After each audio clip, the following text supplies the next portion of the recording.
Well, hello there, fellow insomniacs and midnight wanderers. Welcome to a cozy night of historical horrors. Tonight's bedtime story is a real treat for the senses.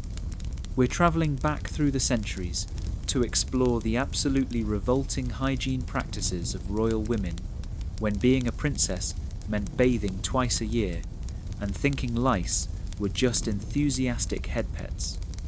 And before you get too comfortable thinking, well, I'd simply use soap, let me stop you right there. You wouldn't have survived the smell alone. Not because you're not tough, but because literally nothing about royal hygiene was designed with human survival in mind. So go ahead and settle in. Maybe appreciate that hot shower you took earlier. Definitely be grateful for that deodorant on your nightstand. And let me know in the comments where you're tuning in from tonight. I love knowing who else is awake at this hour, choosing royal filth and aristocratic grime over counting sheep. Even the dog knows this is going to get nasty. But don't worry, I'll be here the whole time, keeping you company from the safety of the 21st century, while we explore why you definitely, absolutely, would have fainted at your first royal ball from the sheer overwhelming stench. Now, let me paint you a picture of what it really meant to be a royal lady in Europe's most sophisticated courts. Picture yourself waking up in Queen Elizabeth I's bedchamber. Not modern Buckingham Palace with its electricity and indoor plumbing. No, this is 1570-something England, where being royal means you have the exclusive privilege of poisoning yourself with the finest toxins money can buy. You're lying in a bed that cost more than a peasant village earns in a decade. The sheets? Changed once a month, if you're lucky. Your mattress? Stuffed with feathers that are home to more wildlife than a small forest. But that's not what's going to kill you. No. What's going to kill you is sitting on your vanity table in an innocent-looking pot, waiting to be slathered on your face like death's own cold cream. It's called Venetian ceruse. Sounds fancy, doesn't it? Like something you'd order at an expensive restaurant.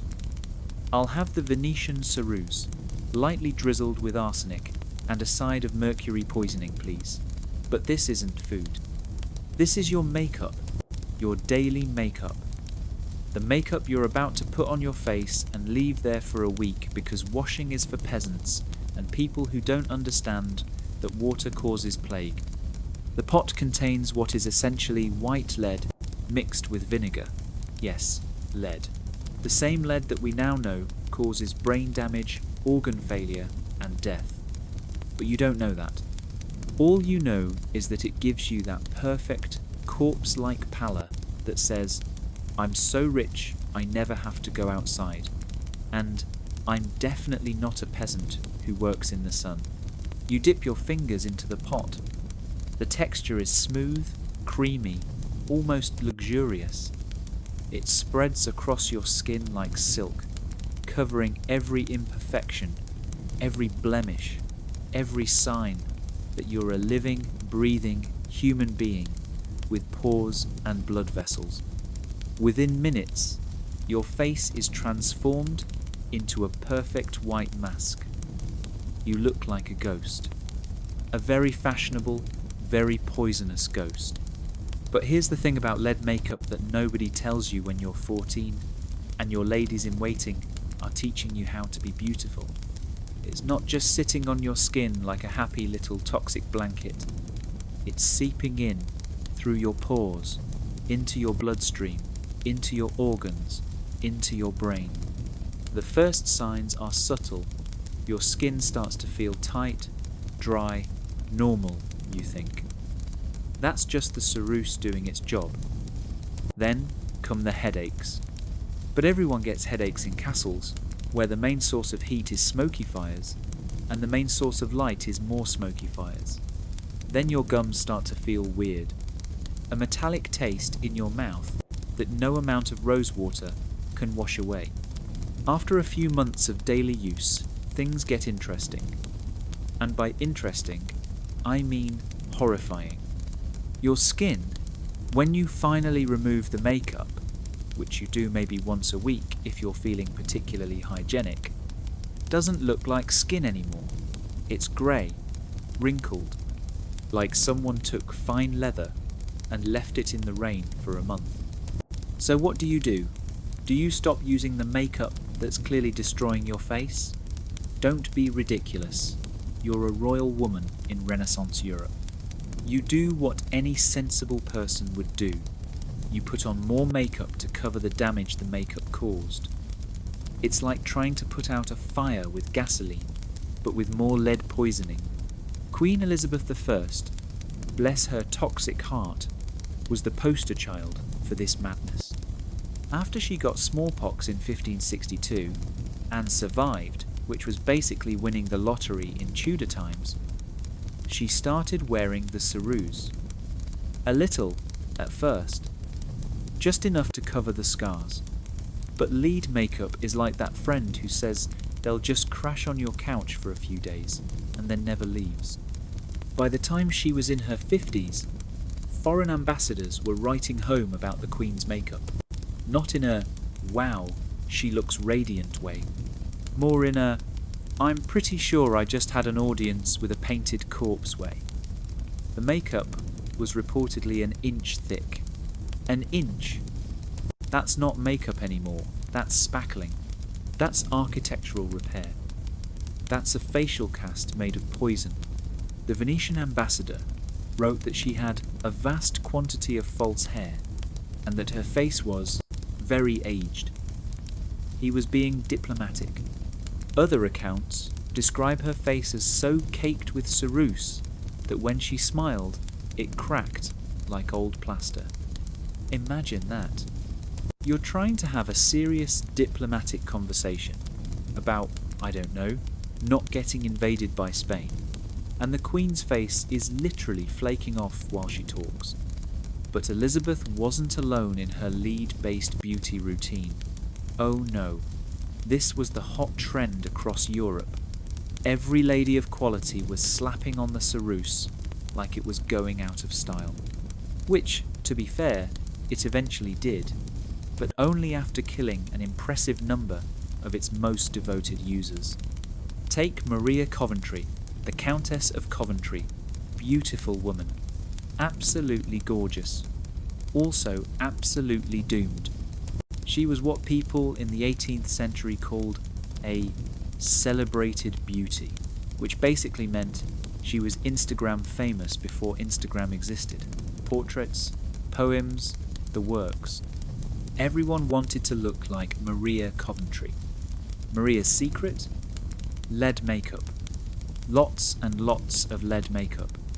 She wore it every day, touched it up constantly, probably ate her meals with trace amounts of lead on her lips. By the time she was 27, she was dead. The cause? Consumption.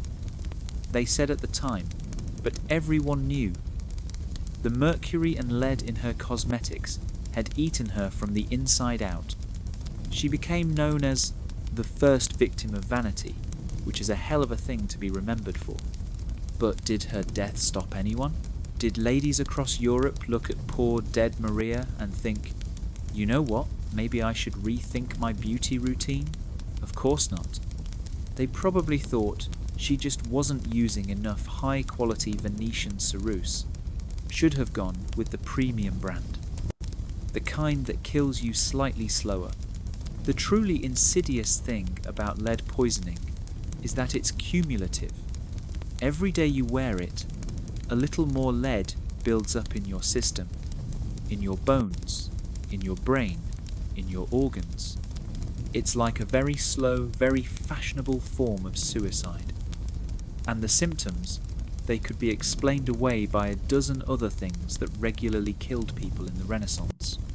Stomach pain must be something you ate, in an era where food preservation meant cover it in salt and hope for the best. Stomach pain was as common as breathing. Muscle weakness?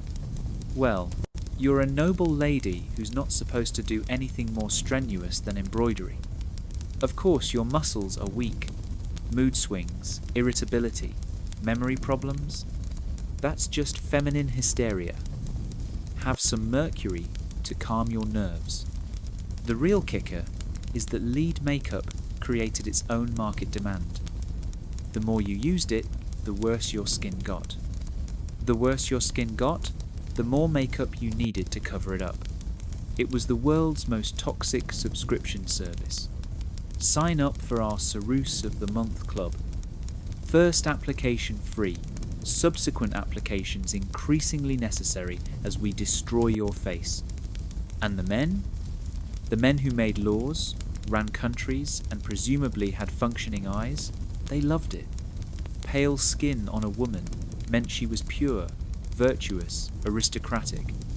Never mind that achieving that pale skin involved slowly poisoning yourself.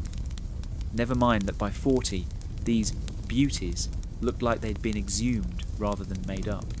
The aesthetic was everything. The manufacturing process was its own horror show. Venice, being the commercial powerhouse it was, had basically cornered the market on high-quality white lead. They had entire workshops dedicated to producing this poison, with workers who, surprise, also died young from lead exposure. But hey, at least they were producing a consistent product. Nothing but the best face poison for Europe's elite. The recipes were closely guarded secrets, passed down through families like heirlooms. And to you, my daughter, I leave the family formula for making women's faces fall off. They'd experiment with different additives to make the Cerusse smoother, whiter, longer lasting. Some added egg whites, some added fig milk, some probably added more lead, because why not? If you're going to poison yourself, might as well do it thoroughly. The application process was an art form. You couldn't just slap it on like modern foundation. Oh no. First, you had to clean your face. Not with soap and water, because water causes plague, remember. You'd use breadcrumbs, or milk, or urine, if you were feeling particularly hygienic. Then you'd apply the Cerusse in thin layers, building up to that perfect corpse-like pallor. But wait, there's more, because a white face wasn't enough. You needed contrast, so on top of your lead-based foundation, you'd add vermilion for your lips and cheeks. What's vermilion made of? Mercury sulfide. Because if you're going to poison yourself with one heavy metal, why not make it a party? The whole look was completed with veins drawn on with blue paint to show how translucently pale you were. Yes, visible veins were fashionable. They proved your skin was so delicate, so aristocratic, that you could see right through it. The fact that lead poisoning actually did make your skin thin and translucent was just a bonus, I guess. By the time these women were in their 40s, if they lived that long, they looked like walking cautionary tales. Hair falling out from lead and mercury exposure. Teeth black or missing from the sugar they ate and the mercury they used. Skin like old parchment, scarred and pitted from years of toxic makeup, but still they persisted. Still, they applied their daily dose of death. The thing is, some people knew. There were physicians who warned against lead-based cosmetics. In 1631, lead makeup was classified as poison in England. Did that stop anyone? No. It just made it seem more exclusive. Oh, my makeup is so potent, it's classified as poison. How delightfully dangerous. It wasn't until the 19th century that lead makeup finally fell out of fashion. Not because people suddenly realized it was killing them, people had known that for centuries. It fell out of fashion because pale skin stopped being trendy. Suddenly, a healthy glow was in. Ironic that vanity saved more lives than medical warnings ever did. But for Queen Elizabeth, Maria Coventry, and countless other women, the damage was done. They'd traded their health, their beauty, and ultimately their lives for a few years of looking like fashionable ghosts. They'd painted their faces with death and called it beauty. And somewhere in Venice, the ceruse manufacturers counted their profits and kept their recipes secret, ready for the next generation of women willing to die for fashion. But lead was just the appetizer in the buffet of beauty poisons. The main course was mercury, and royal women were lining up for seconds. Picture this. You've just spent 3 hours having your face painted with lead. You look fabulous.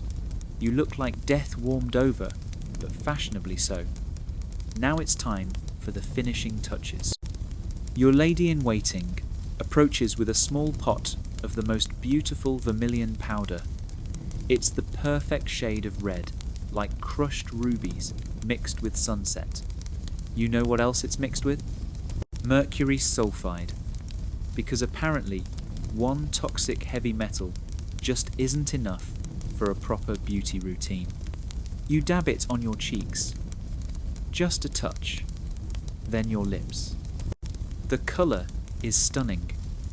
You look alive again, or at least like a very attractive corpse, with good circulation in select areas.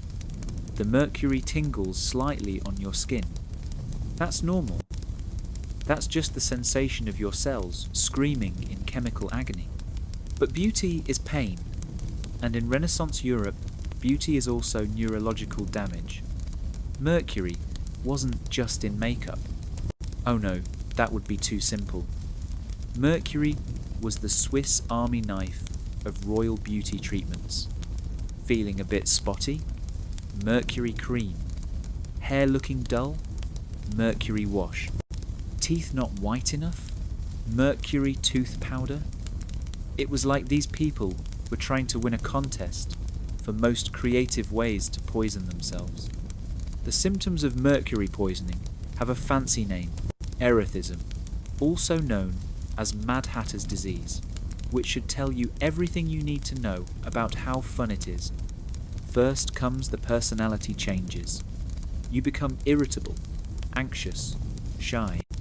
In royal courts, where everyone was already paranoid about assassination, this probably went unnoticed. Oh, the Duchess is acting strange and paranoid. Must be Tuesday. Then comes the fun physical stuff. Tremors in your hands. Not great when you're trying to do delicate embroidery or, sign important documents. Your gums start to swell and bleed. Your teeth loosen. Your breath smells like you've been gargling with a blacksmith's forge. And the drooling. Oh, the drooling.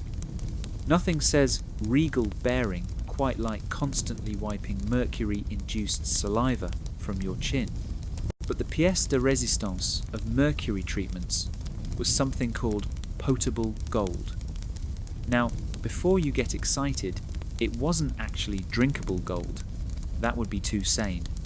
No, potable gold was gold dissolved in mercury.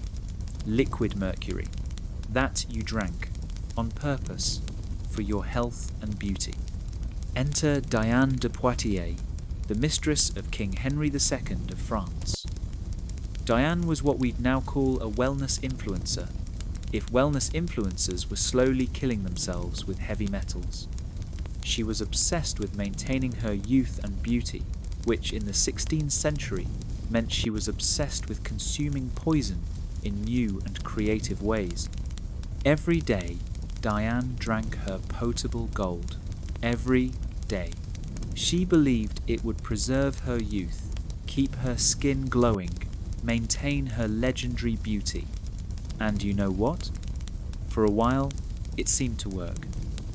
The mercury gave her skin a certain luminous quality. Of course, that's because mercury was literally destroying her red blood cells and causing anemia. But who's counting?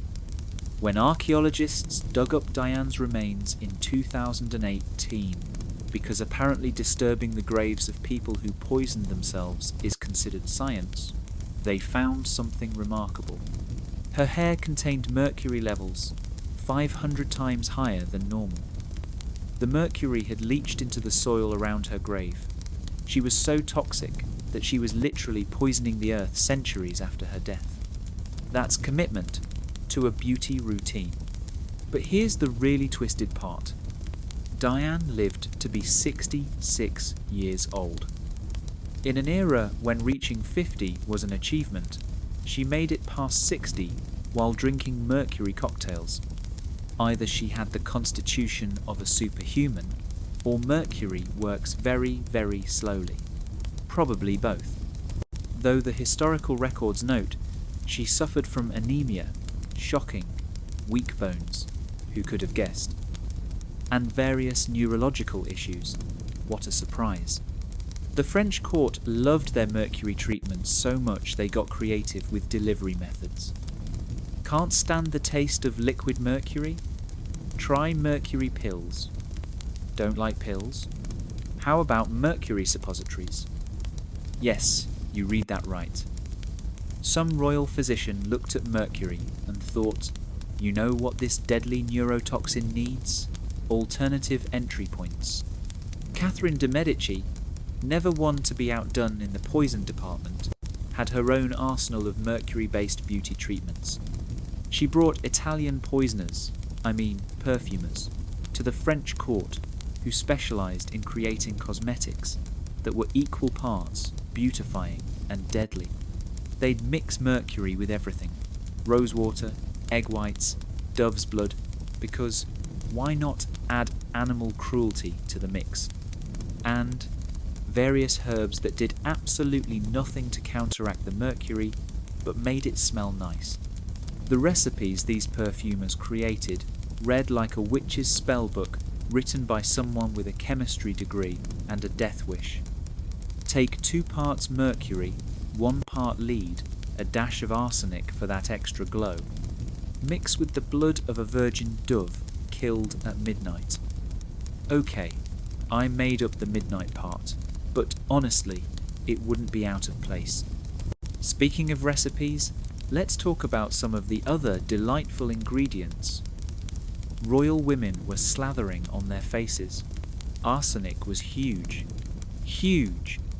Not content with lead on the outside and mercury in the various orifices, they decided to add arsenic to the mix. Arsenic tablets, called complexion wafers, were eaten like candy. They gave you that perfect tuberculosis chic look that was apparently all the rage. The arsenic worked by destroying red blood cells, giving you that coveted pale, translucent skin. Side effects included death, but also nausea, vomiting, diarrhea, and a host of other fun symptoms that court physicians probably attributed to bad humours, or an excess of bile, or whatever medical nonsense they were peddling that week. The really insidious thing about arsenic is that you build up a tolerance. So you start with a small dose, just enough to look fashionably unwell, but soon that's not enough. You need more to get the same effect. Before you know it, you're eating enough arsenic to kill a horse, and your beauty routine has become a very slow, very expensive suicide attempt. But wait, there's more. Because why stop at 3 deadly poisons when you could have a whole pharmacopoeia of toxic beauty treatments? Royal women also used belladonna drops in their eyes to dilate their pupils. Nothing says "I'm beautiful" quite like pupils, so enlarged you can't see in bright light, and might accidentally poison yourself if you rub your eyes and then eat something. They used white lead, our old friend ceruse, mixed with sulfur to bleach their hair. Because apparently having lead on your face wasn't enough. It needed to be on your scalp too. The combination of lead and sulfur created a delightful chemical reaction that often resulted in hair falling out entirely. But hey, that's what wigs are for. The removal of all this toxic makeup was its own adventure in poisoning. You couldn't just wash it off with water because, as we've established, water was basically considered liquid plague. So they used more chemicals. Mercury-based makeup removers were popular. Yes, you read that right. They removed mercury with more mercury. It's like trying to clean up an oil spill with more oil. One popular makeup remover consisted of mercury mixed with ground eggshells and alum. The idea was that this mixture would literally peel away the top layer of skin, taking the makeup with it. Which it did. It also took several other layers of skin, causing chemical burns, scarring, and probably introducing even more mercury into the bloodstream. But at least your face was clean. Kind of. If you define clean as chemically burned and poisoned, Queen Elizabeth. I had a special makeup remover that included mercury, honey, and God knows what else. She'd apply it at night, let it sit, because why wash poison off immediately, and then have it scraped off with a small knife? A knife!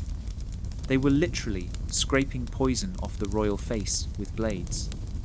This is the kind of beauty routine that would make modern dermatologists weep. The court of Louis XIV took things to new extremes. The Sun King himself was notorious for his love of perfume, which was necessary because he allegedly bathed twice in his entire life. But the women of his court? They were walking chemical weapons factories. Mercury in their makeup, lead on their faces, arsenic in their bloodstream, and enough perfume to kill small animals at 20 paces. Madame de Montespan, one of Louis's mistresses, was famous for her beauty routine.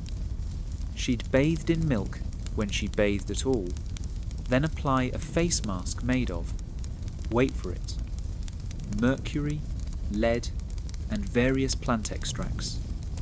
She'd leave this on for hours while receiving visitors. Imagine trying to have a serious conversation with someone whose face is covered in a thick paste of poison. Yes, very interesting thoughts on tax reform, but is your face supposed to be bubbling like that? The tragedy is that some of these women knew. They had to know. When your teeth are falling out, your hands are shaking, and you can't remember what you had for breakfast, some part of you must realize that maybe, just maybe, your beauty routine is killing you. But the pressure to maintain appearances, to look young and beautiful and pale and perfect, was stronger than the instinct for self-preservation. There are accounts of royal women on their deathbeds, still calling for their cosmetics, still insisting on being painted with lead and mercury before receiving visitors. They died as they lived, poisoned, beautiful, and completely committed to beauty standards that were literally toxic.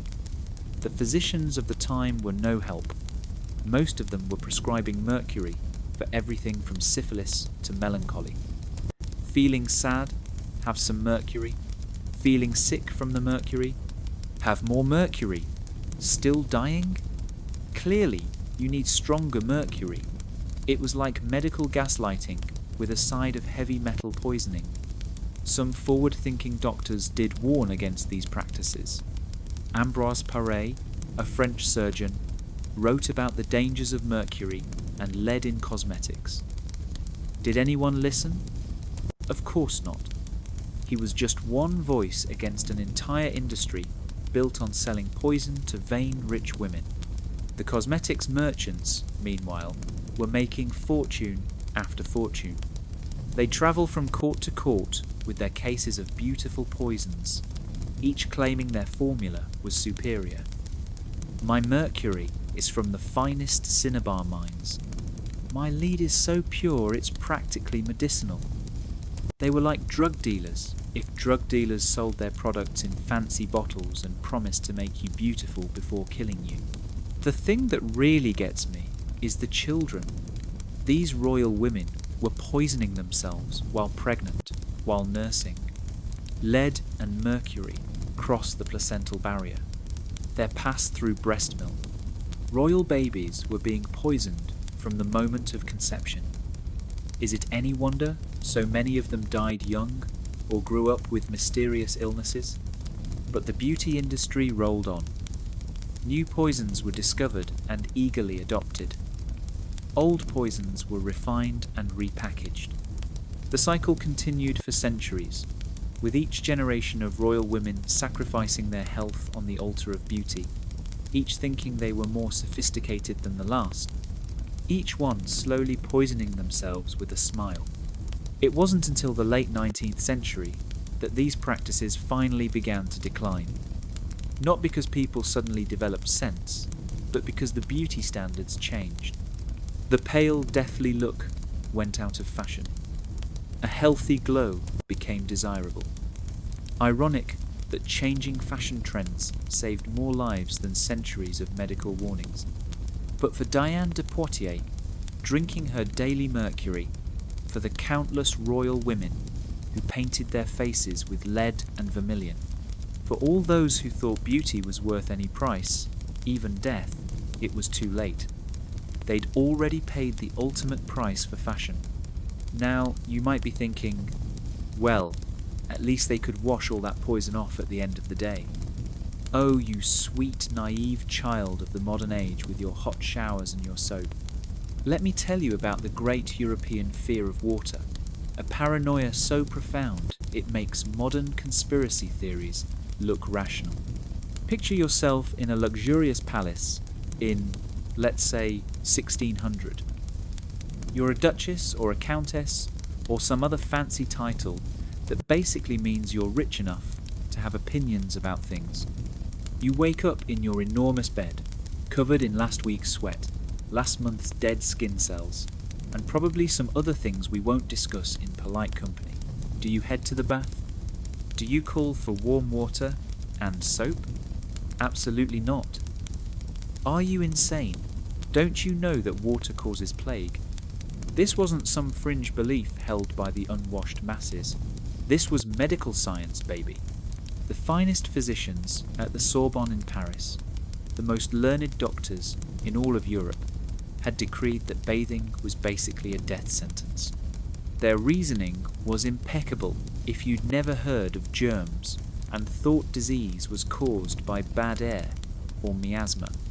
See, they believed that hot water opened up your pores, and open pores were like little doorways for disease to waltz right into your body. Taking a bath was like putting out a welcome mat for the plague. Come on in, Black Death. Make yourself at home. There's plenty of room in my freshly opened pores. This fear wasn't entirely irrational. Public bathhouses in medieval times were often, let's call them, multi-purpose establishments. Sure, you could get clean, but you could also get syphilis, which had just shown up in Europe in 1495, like the world's worst party crasher. When people started noticing that folks who frequented bathhouses often came down with exciting new diseases, they didn't think, maybe we should clean the water more often. They thought, water is evil and trying to kill us. So the bathhouses closed. All across Europe, these centres of hygiene and, admittedly, prostitution shut their doors. Cities that had prided themselves on their public baths suddenly decided that cleanliness was not, in fact, next to godliness. Cleanliness was next to deathliness. But here's where it gets really special. Medieval people, before this whole water is evil phase, actually bathed pretty regularly. They had soap, they had bath time rituals, they even had books on bathing etiquette. Then, boom, Renaissance hits, everyone gets smarter, and suddenly they're afraid of water. It's like evolution in reverse. Instead of washing with water, the new system was dry cleaning. Not like modern dry cleaning with chemicals and machines. No, this was the belief that clean linen could absorb all your bodily filth. The idea was that if you changed your underwear often enough, you were clean. It's like thinking you can clean your car by putting a fresh air freshener in it. The wealthy would change their linen shirts daily, sometimes multiple times a day. This was considered the height of hygiene. Look at me, they'd say. I'm so clean I go through 3 shirts before noon. Meanwhile, they hadn't actually washed their body in months. The linen was supposed to absorb all the sweat, oil, and general funk. Then you change the linen, and voila, you were clean. This is where it gets really gross. And I mean really, really gross. These people would go months, sometimes years, without a proper bath.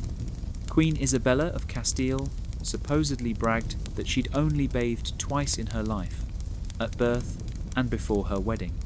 Now, historians debate whether this was actually true or just Protestant propaganda to make Catholics look dirty, but the fact that it was believable tells you everything. Think about that for a second. Months without washing. In an era before deodorant, before daily teeth brushing, before any of the things that make close human contact bearable. These people were walking around in layers of their own filth, covered in heavy fabrics, in castles heated by smoky fires, eating rich foods that did terrible things to their digestive systems. The smell must have been transcendent.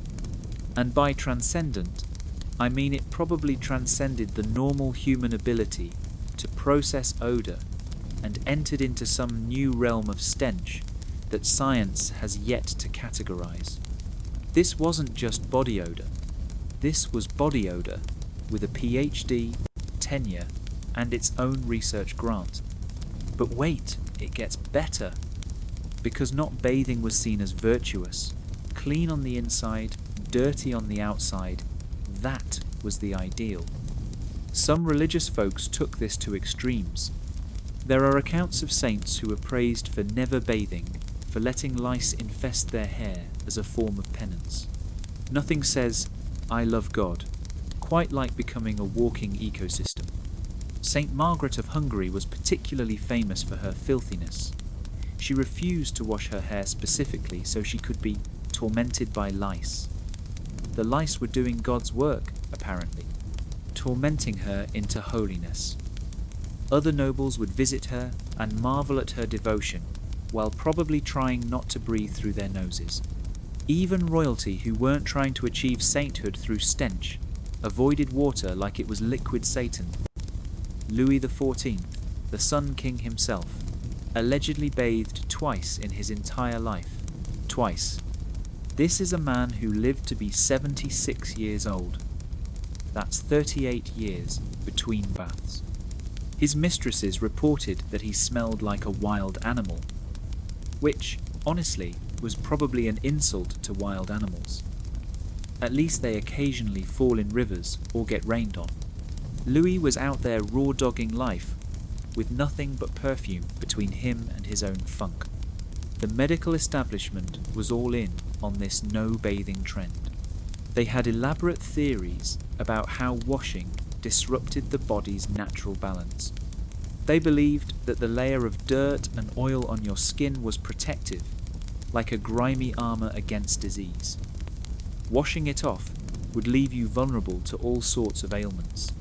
Physicians would write lengthy treatises on the dangers of bathing. They'd cite cases of people who bathed and then died, ignoring the fact that people who didn't bathe also died, usually of things that could have been prevented by basic hygiene. They'd prescribe alternative cleaning methods that ranged from useless to actively harmful. One popular medical treatment was to rub the body with dry cloths. Just rub the dirt around, basically, redistribute the filth. Another was to use powder, flour, starch, or ground orris root to absorb oils and odours. So now, you're not just dirty, you're dirty and covered in paste. Delightful.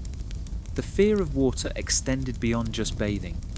Many people believed that getting wet in rain was dangerous, that washing your hands too often would weaken them, that water on your feet could cause gout.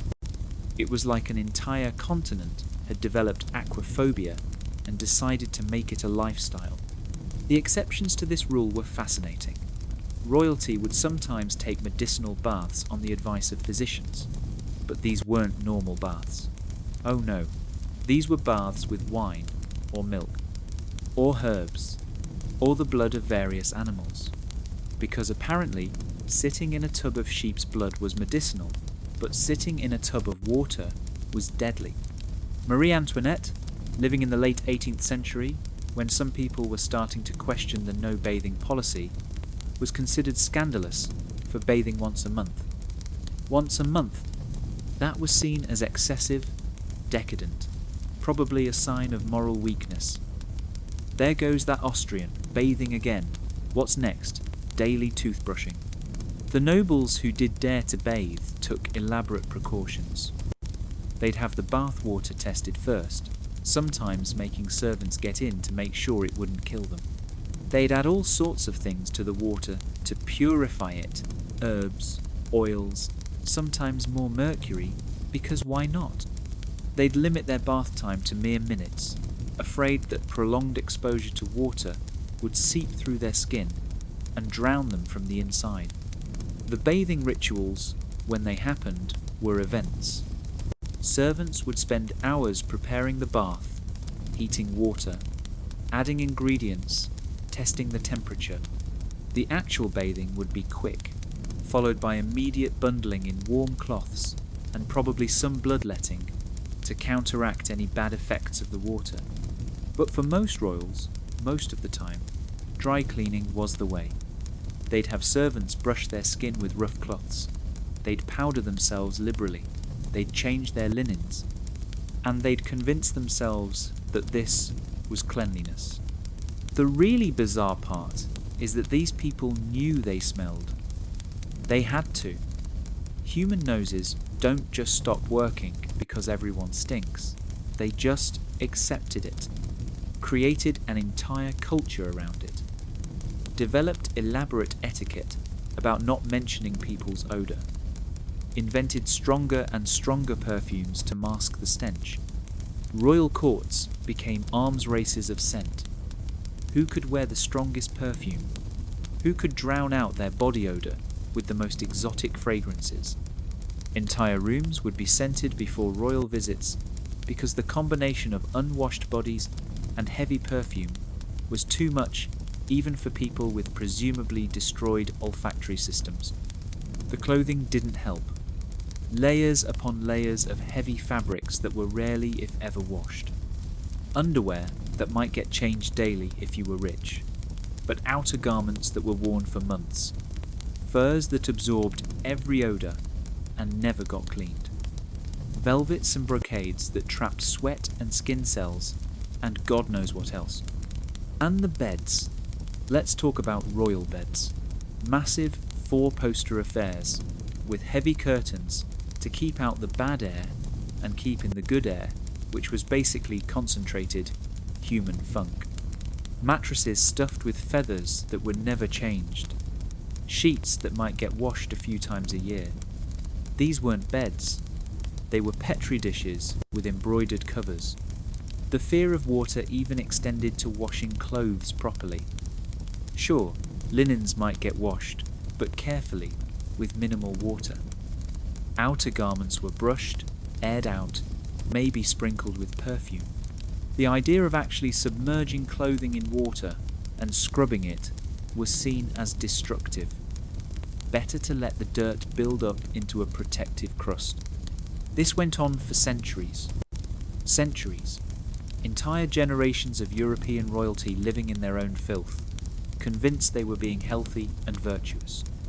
It wasn't until the late 18th and early 19th centuries that bathing started to make a comeback. And even then, it was slow.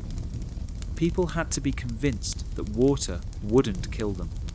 The first brave souls who advocated for regular bathing were seen as radicals, dangerous progressives who wanted to expose people to the deadly risks of cleanliness. Physicians who suggested that maybe, just maybe, washing might prevent disease were laughed out of medical societies. But slowly, very slowly, the tide turned.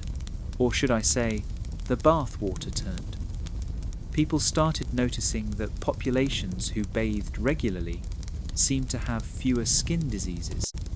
That washing wounds prevented infection better than leaving them dirty. That maybe, just possibly, the centuries of accumulated filth weren't actually protective. By the time Queen Victoria came to the throne, daily washing was becoming more accepted among the upper classes. Not full baths, mind you, that would be excessive. But washing faces and hands, maybe even feet, baby steps toward hygiene. Looking back, it's almost incomprehensible. How did they stand it? How did they stand each other? How did the human race continue when courtship involved getting close to someone who hadn't bathed in 6 months? But they did. They lived, they loved, they ruled kingdoms, all while smelling like a garbage fire in a zoo. They created art and literature and music while caked in their own filth. They built a civilization on a foundation of dirt and body odour. And somewhere in those fetid palaces, surrounded by the stench of unwashed humanity, they convinced themselves they were the pinnacle of sophistication. After all, they changed their shirts daily. What more could anyone ask for? If you thought lead makeup and avoiding baths was the worst of it, buckle up, Buttercup. We're about to dive into the beauty treatments that would make a medieval torture chamber look like a day spa. Because when you're a royal woman in pre-modern Europe, your beauty routine involves ingredients that would make a witch's brew look appetizing. Let's start with everyone's favourite beauty ingredient, poop. Yes, poop. Excrement, feces. The stuff that comes out of your body that you're supposed to flush away and never think about again. Royal women were slathering it on their faces like it was Le Mer. Crocodile dung was the creme de la creme of fecal facials. According to medieval beauty manuals, and yes, these existed, God help us all, crocodile dung mixed with mud made an excellent anti-aging treatment. The instructions were specific. Let it be smeared on the face and left there until sweat washes it off. Because apparently, the only thing better than having poop on your face is having sweaty poop on your face. Now, you might be wondering, where does one procure crocodile dung in medieval Europe? Excellent question. It was imported from Egypt at enormous expense. Merchants would literally ship dried crocodile feces across the Mediterranean so that noble ladies could smear it on their faces. Someone had to collect it, dry it, package it, transport it, and sell it. There was an entire supply chain devoted to reptilian excrement. But wait, it gets better. Or worse. Definitely worse. The beauty manual, Ornatus Mulierum, specifically recommended crocodile dung for old and wrinkled harlots. So not only were you putting poop on your face, you were putting poop on your face that came with a side of slut-shaming. Delightful. The Japanese had their own version of this insanity, Uguizu no fun, or nightingale droppings. At least this had some science behind it. The droppings contain urea and guanine, which can have a slight exfoliating effect. But let's be clear, it's still bird poop. Royal women would pay extraordinary amounts to have bird poop imported from Japan, mixed with rice flour and applied to their faces. When Marie Antoinette got wind of this, pun absolutely intended, she had to have it. Because if there's one thing Marie Antoinette was good at, it was taking already excessive beauty treatments and making them more excessive. She'd sit there, the Queen of France, with bird shit on her face, probably saying something like, "Let them eat cake," while looking like she'd been target practice for a flock of pigeons. But poop was just the beginning. Let's talk about pee. Urine was the Swiss army knife of medieval beauty treatments. Got stained teeth? Rinse with urine? Skin looking dull? Wash with urine. Hair not blonde enough? Soak it in urine. The Romans had been particularly fond of Portuguese urine for teeth whitening. Yes, Portuguese specifically. They believed that the Portuguese diet created superior urine for cosmetic purposes. There were merchants whose entire business model was importing Portuguese pee. Imagine that conversation at a dinner party. What do you do for a living? "Oh, I'm in the Portuguese urine import business. It's a growing market." Royal households would keep vats of urine, fermenting for various purposes. The ammonia content made it useful for cleaning, bleaching, and apparently beauty treatments. Ladies would rinse their mouths with aged urine to whiten their teeth. They'd wash their faces with it to clarify their complexion. They'd soak their hair in it to achieve that perfect golden blonde that said, "I'm wealthy enough to afford the finest urine." Catherine de' Medici took things to a whole new level. She brought Italian perfumers to France, who specialized in creating beauty treatments from things that should never touch human skin. One of her favorite treatments was a face mask made from puppy fat. Yes, puppy fat. Baby dogs were boiled down to extract their fat, which was then mixed with various herbs and applied to the face. Why puppies? Because their fat was supposedly more innocent than adult dog fat. I cannot stress enough that someone actually thought about this, decided it made sense, and then acted on it. Multiple people were involved in this decision. It went through an entire supply chain. Puppies died for beauty. But Catherine wasn't done. She also popularized treatments using pigeon dung, different from nightingale droppings. Apparently the distinction mattered. Cat fat, and something charmingly called oil of serpents. This was exactly what it sounds like. Snakes boiled in oil until they dissolved, creating a serum that was supposed to prevent wrinkles. Marie Antoinette, not to be outdone by her predecessor, had her own arsenal of horrifying beauty treatments. Her signature facial cleanser was called Eau Cosmétique de Pigeon, which translates to cosmetic water of pigeon. The recipe: take pigeons, yes, the actual birds, and distill them with water, lily juice, cucumbers, and various other ingredients. Distill the pigeons. The process was elaborate. You'd take young pigeons, kill them, pluck them, gut them, and then essentially boil them down into a concentrated pigeon essence. This would be mixed with the other ingredients and applied to the royal face. Because nothing says, "I'm the Queen of France," quite like wearing liquefied pigeon. But the creativity didn't stop there. Royal women used spider webs to stop bleeding from beauty treatments gone wrong. They'd apply leeches to their faces to achieve a healthy pallor. They'd use ground pearls, at least those were expensive and non-disgusting, mixed with snail slime for face masks. Snail slime. Some poor servant had to collect snail slime for the Queen's beauty routine. The recipes in beauty manuals from this era read like something from a particularly disturbing cookbook. Take the blood of a hare, mix with the fat of a bear, add ground beetles for shimmer, apply to cheeks for a youthful glow. For beautiful hands, soak them nightly in a mixture of wine, virgin's urine, and crushed almonds. Virgin's urine specifically, because apparently the urine of the sexually active wasn't pure enough for beauty purposes. Hair treatments were their own special category of horror. To achieve fashionable blonde hair, women would sit in the sun with their hair soaked in a mixture of sulfur, lead, and, you guessed it, urine. They'd wear special hats with the crown cut out, so only their hair was exposed. They'd sit there for hours, essentially conducting a chemistry experiment on their heads. For brunettes who wanted to stay brunette but add shine, the treatment of choice was bear grease, just straight bear fat combed through the hair.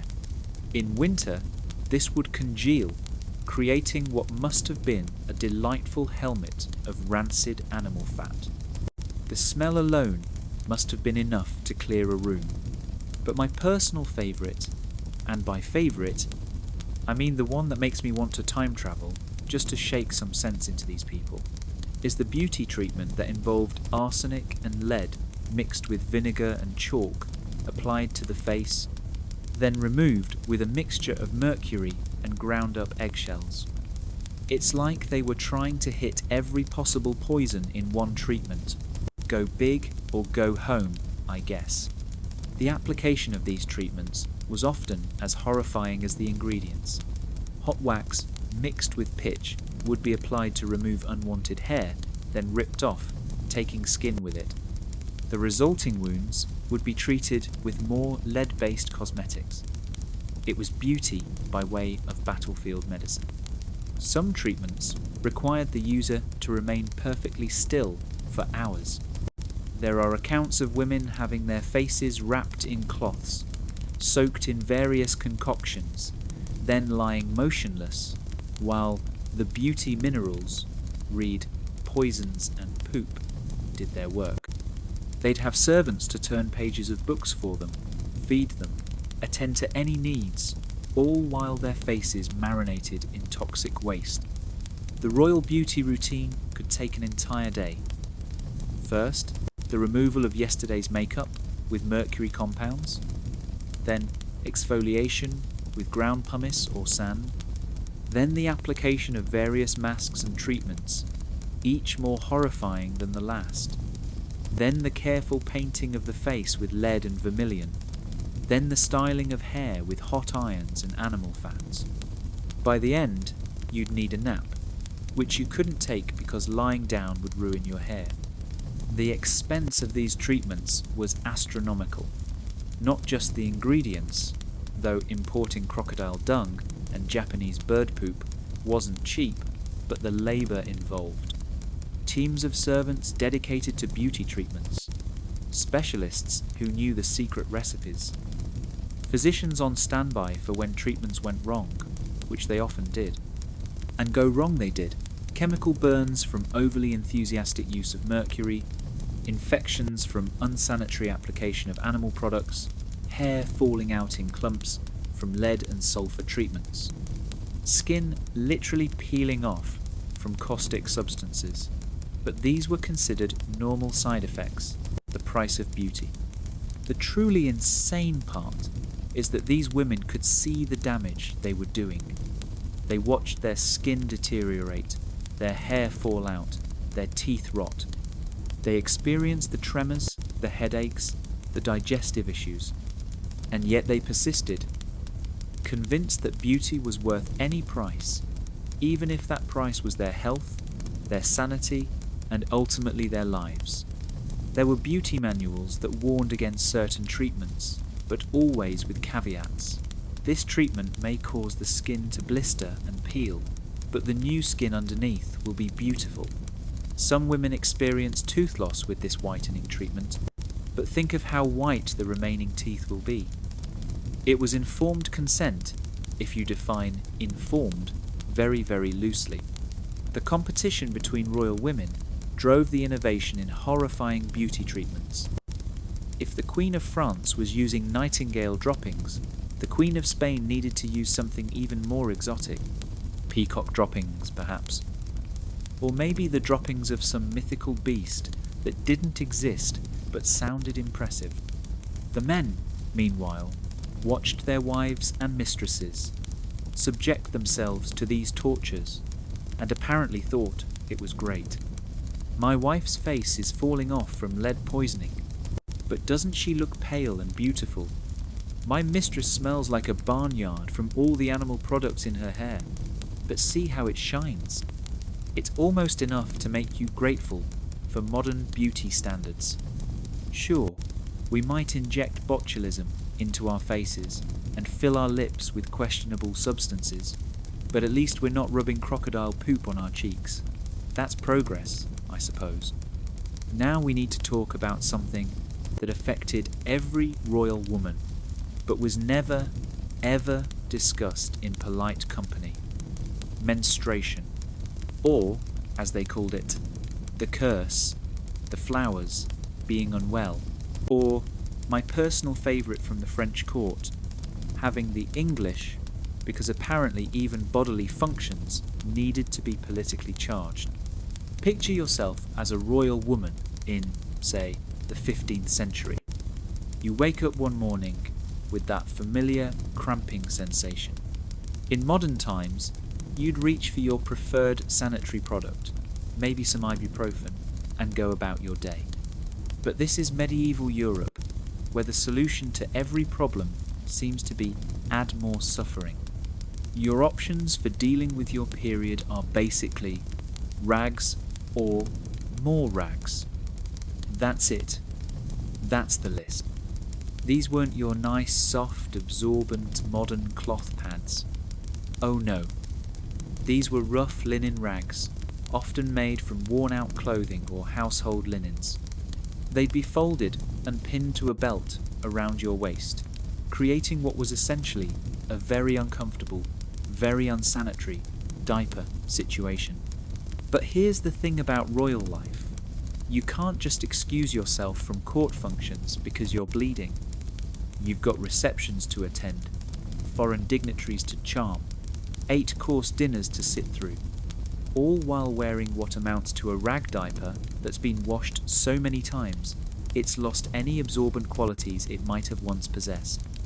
The logistics alone were nightmarish. These rags needed to be changed regularly, but you're wearing approximately 17 layers of clothing. There's the chemise, the stays, the bum roll, the farthingale, the petticoats plural, the overskirt, the bodice. Getting to your undergarments required a team of ladies in waiting, and the kind of advanced planning usually reserved for military campaigns. And washing these rags? Remember, this is the era when people thought water caused plague. The rags would be soaked in cold water because hot water would set the blood, maybe with some lye if you were feeling fancy, then dried and reused, month after month, year after year. The same rags, getting progressively more stained, more worn, less effective. Some women used bog moss, also charmingly called blood moss. This was sphagnum moss that grew in marshes and had natural antiseptic properties. Sounds almost reasonable until you realise that someone had to go collect this moss from swamps, dry it, and then you had to stuff it in your undergarments and hope it stayed put during your day of sitting very still and looking regal. The upper classes had one advantage: red petticoats. These were specifically worn during menstruation to hide any unfortunate leaks. Because if you're going to bleed through your clothes, might as well colour coordinate. It's the medieval equivalent of wearing black pants during your period, except less effective and more obvious to everyone who knew the dress code. But the real horror show wasn't the practical management, it was the medical understanding of menstruation. According to the learned physicians of the time, menstrual blood was poisonous. Not just unclean, but actually toxic. They believed it could sour wine, kill crops, rust iron, and drive dogs mad. Yes, they literally thought period blood was some kind of supernatural poison. This led to some truly spectacular medical advice. Women were told not to bathe during their periods because it would drive the poison back into their bodies. They were told not to eat certain foods because it would make the blood more toxic. They were told to avoid looking in mirrors because their gaze could crack the glass. I wish I was making this up. The religious attitudes were even worse. Menstruating women were considered unclean and were often forbidden from entering churches, handling food, or in some cases, even touching their own children. Because apparently, God created women with a monthly poisonous blood situation and then punished them for it. The logic is flawless. For royal women, whose primary job was producing heirs, menstruation took on political significance. Every month that a queen got her period was a month she'd failed to get pregnant. And in royal courts, this wasn't private information. Oh no. The state of the queen's uterus was everybody's business. Marie Antoinette's periods were the subject of international correspondence. Her mother, the Empress Maria Theresa of Austria, would write letters asking about her daughter's general health, which was code for, "Are you pregnant yet?" Marie Antoinette would have to write back with updates on her cycle, knowing that this information would be shared with various ministers and ambassadors. She called her period La Générale, the General, and would write things like, "The General arrived this morning," or "The General has not visited this month." Imagine having to report your menstrual cycle to your mother, knowing she's going to share it with half of Europe's diplomatic corps. No pressure or anything. When her periods were irregular, which happened frequently due to stress, poor diet, and probably all the lead and mercury she was ingesting, it became a matter of state concern. Physicians would be called in to examine her, and by examine, I mean wildly guess based on outdated medical theories. They'd prescribe herbal treatments like mugwort, pennyroyal, and rue, which were supposed to bring on the flowers. Some of these herbs were actually abortifacients, which raises interesting questions about what exactly these physicians were trying to achieve. Were they trying to regulate her period, or ensure she wasn't pregnant? Given the political implications of royal pregnancy, probably both. The treatments for menstrual problems were, unsurprisingly, horrifying. Bloodletting was popular because obviously the solution to losing blood is to lose more blood. They'd apply leeches to the thighs to draw down the menses. They'd prescribe violent purgatives to cleanse the system. They'd recommend sitting over steaming pots of herbs to open the womb. For cramps, the remedies ranged from useless to dangerous. Opium was popular among those who could afford it, which at least actually worked, even if it did create a generation of aristocratic opium addicts. Others used alcohol, herbs, or my personal favourite, hysterical paroxysm, basically medically prescribed orgasms, though they didn't call them that because acknowledging female sexuality was apparently more scandalous than prescribing crocodile dung facials. The social restrictions during menstruation were intense. In some courts, menstruating women were excluded from certain activities. They couldn't participate in religious ceremonies. They couldn't touch weapons because their poison blood would rust them. They couldn't make butter or preserve food because they'd spoil it. They basically had to exist in a state of partial quarantine for a week every month. But here's the kicker. They still had to maintain their appearance, still had to wear the lead makeup, still had to sit through 8-hour court ceremonies, still had to dance at balls and smile at ambassadors and pretend everything was fine while bleeding into rags held up by a rope around their waist. The secrecy around menstruation was absolute. Despite it affecting literally half the population, it was never directly discussed. The euphemisms were endless: indisposed, unwell, taking to her chamber, suffering from women's troubles. Entire conversations could happen about menstruation without ever using any word related to menstruation. This led to some darkly comic situations. There are accounts of young noble girls getting their first period and having absolutely no idea what was happening because no one had told them. They thought they were dying, which, given the general state of medical knowledge, was a reasonable assumption. The lack of effective menstrual products meant that women had to plan their lives around their cycles in ways we can barely imagine. Travel was difficult. You couldn't exactly change your rags in a carriage. Public appearances were risky. What if you leaked through all those layers? Physical activity was nearly impossible. Try riding a horse side saddle while wearing a rag diaper. Some women turned to more creative solutions. There are accounts of women using sea sponges as internal protection, which sounds almost modern, until you remember that these sponges were used multiple times and cleaned in that same plague, causing water everyone was afraid of. The infection risk must have been astronomical. The really tragic part is that many of these women suffered from conditions that made their periods excruciating: endometriosis, fibroids, ovarian cysts, but had no way of knowing or treating them. They just assumed that crippling pain was normal, that bleeding for 2 weeks was normal, that passing out from blood loss was just part of being a woman.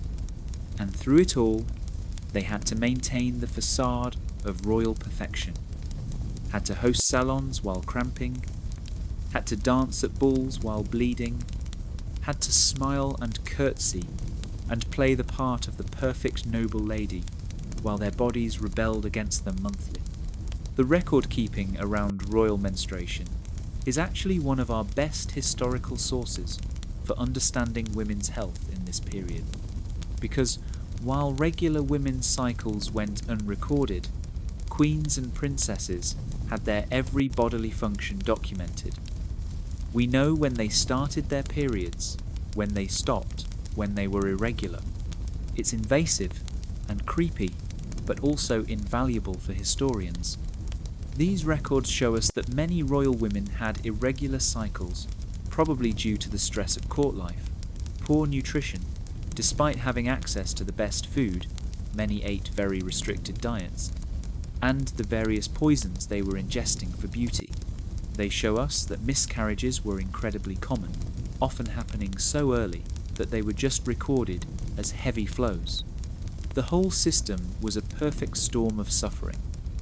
Inadequate menstrual products, combined with heavy, restrictive clothing, combined with social shame and secrecy, combined with terrible medical advice, combined with the political pressure to get pregnant constantly.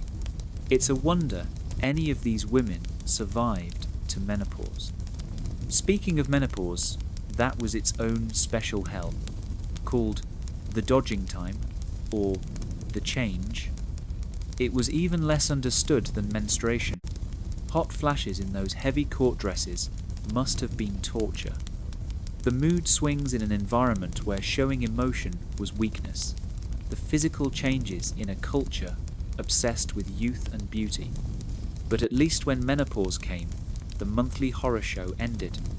No more rags, no more moss, no more pretending everything was fine while bleeding through 17 layers of silk. Just a whole new set of problems that the medical establishment was completely unequipped to handle. Looking back, it's almost impossible to imagine.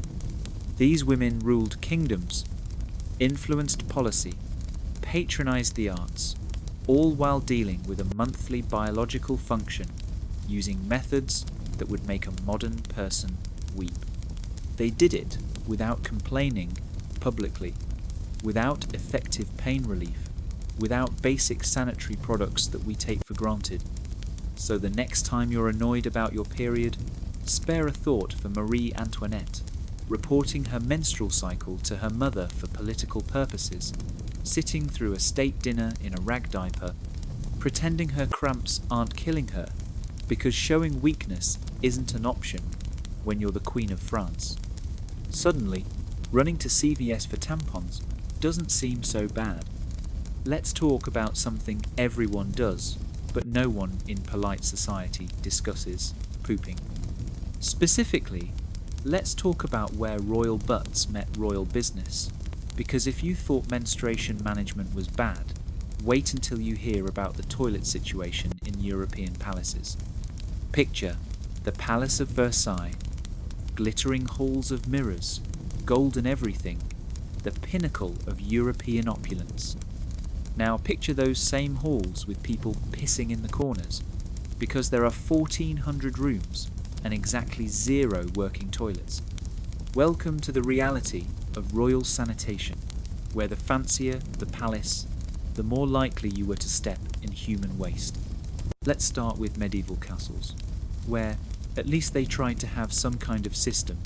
They had garde-robes, which is a French word that literally means guard the clothes, but actually meant place where you poop into a hole. These were little chambers built into the castle walls with a stone or wooden seat over a creusot, shaft that dropped straight down into, well, that depended on how lucky you were. If you were very lucky, your garde-robe emptied into a flowing river or moat. Your waste would be whisked away by the current, becoming someone else's problem downstream. If you were moderately lucky, it emptied into a cesspit that would be cleaned out periodically by some poor soul whose job title was literally gong farmer. If you were unlucky, it just accumulated in a big pile under your castle forever. The name garde-robe actually came from the practice of hanging clothes in these rooms. Why would anyone hang their expensive royal garments in the toilet? Because the ammonia fumes from the accumulated waste supposedly kept moths away. Yes, royal clothes smelled like a latrine, but at least they didn't have holes in them. Priorities. These garde-robes were cold, drafty, and dangerous. The shafts were perfect for enemies to climb up during sieges, leading to the actual job position of gong farmer's assistant, whose duty was to guard the poop chute during attacks. Imagine dying defending a toilet. Imagine that being your legacy. Some castles got creative with their waste management. Dover Castle had an elaborate system of cesspit chambers that could be cleaned from the outside. The Tower of London had garde-robes that emptied directly into the Thames, which was convenient until you remembered that the Thames was also where London got its drinking water. The circle of life, medieval style. But here's where it gets really special. Portable options. For times when you couldn't make it to the garde-robe, or for the increasing number of palaces built without proper waste management, because apparently architects forgot people poop, there was the close stool. A close stool was essentially a box with a hole in the top and a pot inside. The fancy ones, and royal ones were always fancy, were covered in velvet, trimmed with gold, padded for comfort. They were furniture pieces, status symbols. Look at my beautiful shit box. It cost more than a peasant makes in a lifetime. The close stool led to one of the most bizarre and coveted positions in royal courts, the groom of the stool. This was the person responsible for attending to the king's toileting needs. And before you laugh, understand that this position was incredibly powerful. The groom of the stool had intimate access to the king during his most vulnerable moments. They were often closer to the monarch than anyone else. Henry VIII's groom of the stool, Hugh Dennis, was one of the most powerful men in England. He controlled access to the king, handled royal correspondence, and yes, wiped the royal bottom. It was such an important position that it was typically held by sons of nobility. Imagine being an earl, and your greatest achievement is being the king's toilet paper. The groom would escort the king to his close stool, engage in conversation, because apparently pooping was social time, and then clean the royal posterior. They'd examine the royal feces for signs of illness. They'd ensure the king's evacuation was regular and healthy. They were part valet, part nurse, part therapist, all while managing the king's bowel movements. For queens and other royal women, the situation was slightly different, but no less intimate. They had their ladies of the bedchamber, who performed similar functions. These women would help their mistress navigate the complicated clothing to access the close stool, maintain conversation to mask any unfortunate sounds, and handle the aftermath. But let's talk about Versailles, because Versailles took the toilet situation to new depths of absurdity. When Louis XIV built his magnificent palace, he included exactly 0 functional toilets for the thousands of courtiers who lived there. The king had his close stool, of course, a magnificent one that probably cost more than most people's houses. But everyone else? Good luck. The result was predictable and disgusting. Courtiers would relieve themselves wherever they could, in corners, behind curtains, in the gardens. The palace stank.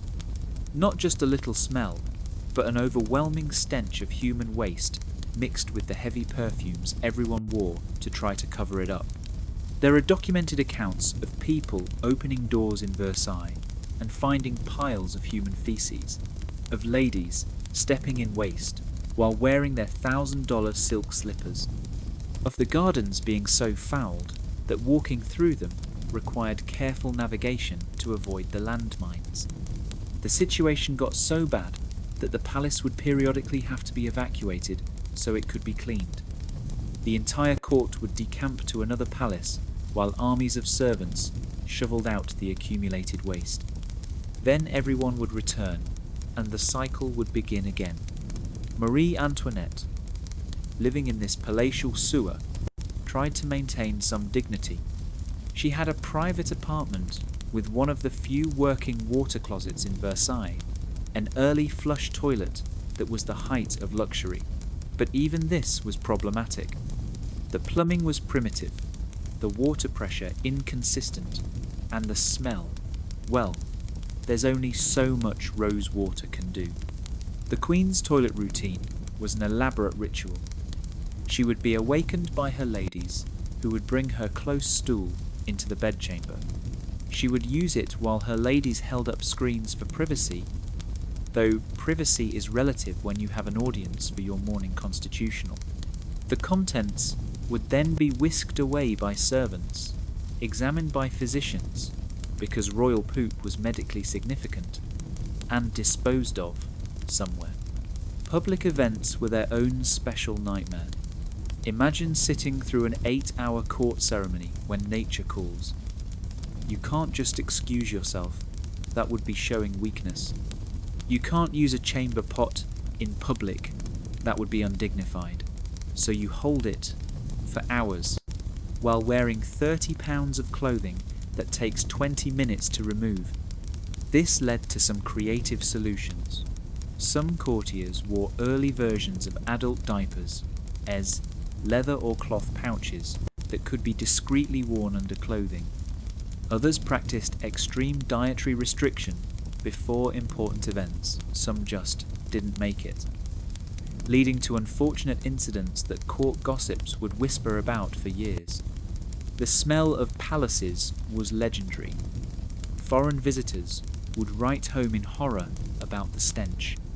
The Spanish ambassador to Versailles wrote that he couldn't eat for 3 days after arriving because the smell made him too nauseous. The English envoy complained that French palaces smelled like a battlefield after 3 days in the sun. But the French weren't alone in their toilet troubles. English palaces were just as bad. Hampton Court had a great house of easement that could seat 28 people at once, essentially a communal toilet where courtiers would sit side by side, doing their business while discussing politics. Nothing says civilization like synchronized defecation. The psychology of it all is fascinating. These were people who considered themselves the pinnacle of refinement, the most civilized humans on earth. They wore the finest clothes, ate the finest foods, spoke multiple languages, patronized the arts, and they routinely shit in corners because their palaces didn't have adequate toilets. The contrast between public grandeur and private squalor was extreme. A duchess might spend hours being dressed in silks and jewels, perfumed and powdered to perfection, only to have to squat over a chamber pot held by a servant, because that's the only option available. The same hands that played delicate harpsichord pieces would have to hold up heavy skirts while navigating the complexities of Renaissance-era toilet paper. Spoiler, it didn't exist.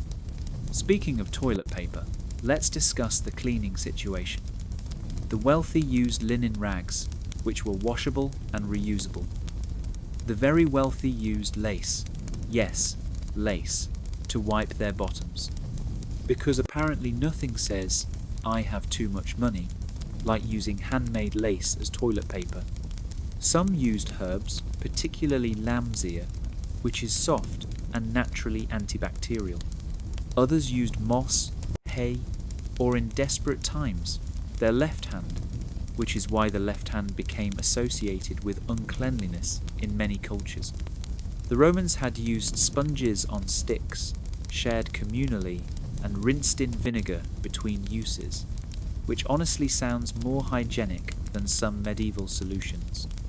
Royal physicians were obsessed with bowel movements. They believed that regular evacuations were essential to health, leading to the widespread use of purgatives and enemas. The French court was particularly enthusiastic about enemas, or clysters, as they called them. Louis XIV reportedly had thousands of enemas during his lifetime. It was fashionable, medicinal, and deeply, deeply weird. The enema process was elaborate. Special syringes made of precious metals, warm water mixed with herbs, wine, or even coffee. Yes, coffee enemas were a thing in the 17th century. Professional enema administrators who travelled with the court. It was an entire industry built around the royal rectum. The political implications of royal toilet habits were real. State secrets were often shared in the privy, leading to the phrase Privy Council. The groom of the stool often knew more about state affairs than most ministers. Toilet time was networking time, influence peddling time, conspiracy time. There are documented cases of assassination attempts via toilet. Enemies would try to poison the close stool, hide weapons in the garderobe, or attack when the victim was most vulnerable. Edmund Ironside allegedly died from a crossbow bolt fired up through his garderobe while he was using it. Whether true or not, the story illustrates how vulnerable toilet time made even kings. The gradual introduction of actual plumbing in the 18th and 19th centuries was met with suspicion. Many royals preferred their familiar close stools to these newfangled water closets.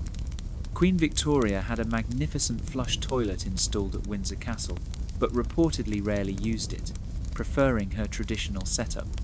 The transition period was awkward. Palaces would have a mix of modern toilets, close stools, and chamber pots. Servants wouldn't know what to do with the new technology. There are accounts of early flush toilets being used as wash basins because people didn't understand their purpose. Looking back, the toilet situation in royal palaces seems almost incomprehensible.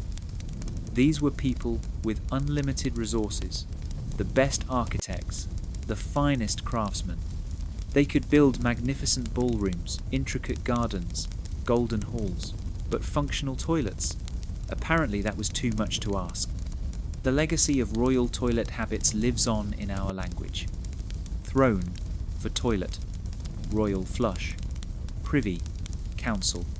We've sanitized the memory, forgotten the reality of stepping over human waste in the Palace of Versailles, of the most powerful people in Europe squatting over velvet-covered boxes while servants waited with linen wipes. So, the next time you use a modern toilet, with its flush mechanism, its privacy, its toilet paper, its basic hygiene, take a moment to appreciate it.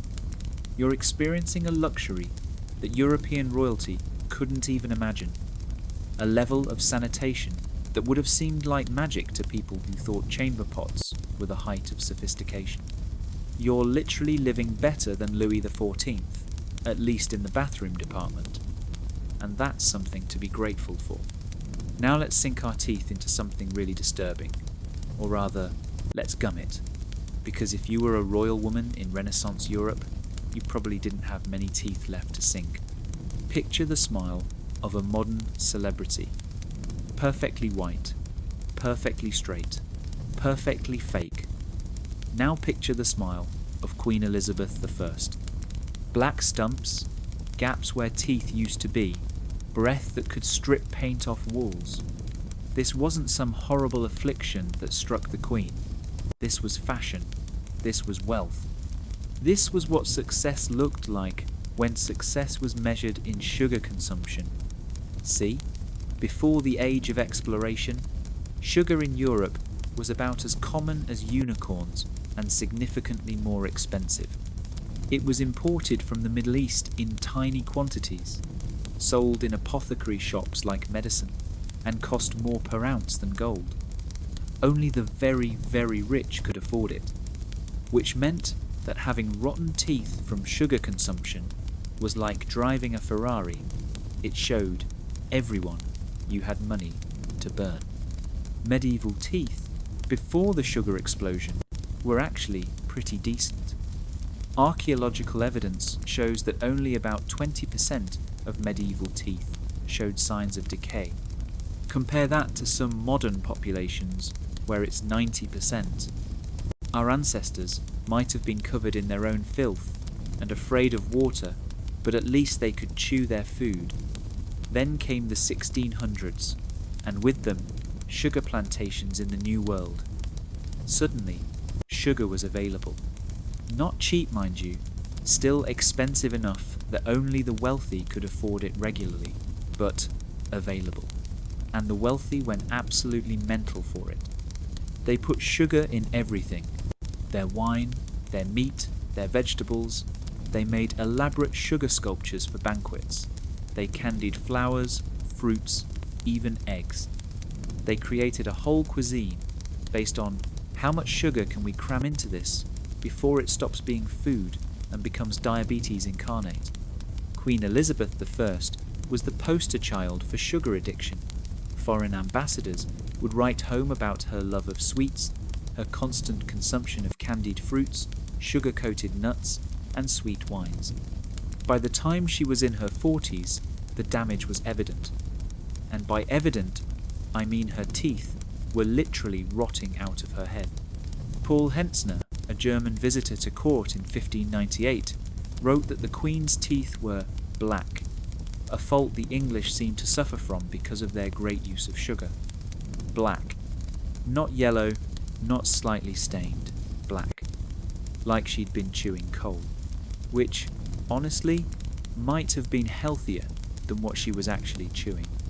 By her later years, Elizabeth's tooth situation was so bad it affected her speech. Ambassadors reported difficulty understanding her because she was essentially gumming her words. She would stuff rags in her cheeks to fill out her face where teeth had fallen out. Official portraits from this period show a tight-lipped smile, not from royal reserve, but because opening her mouth would have revealed a horror show. But here's the truly insane part. Other courtiers began to emulate this. Black teeth became fashionable because the Queen had them. Women would actually blacken their teeth with soot to appear wealthy enough to afford sugar. It was like poverty cosplay, except in reverse, pretending to have the diseases of the rich. The dental care available was, unsurprisingly, terrible. Tooth powder made from ground bones, salt, and herbs that did approximately nothing.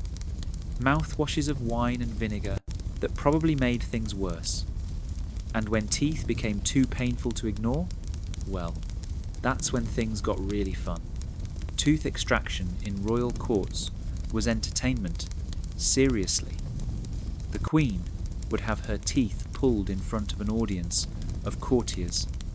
It was like a very painful, very bloody form of performance art. The court dentist, and I use that term loosely, would yank out the offending tooth with pliers, while everyone watched and probably took bets on how much the Queen would scream.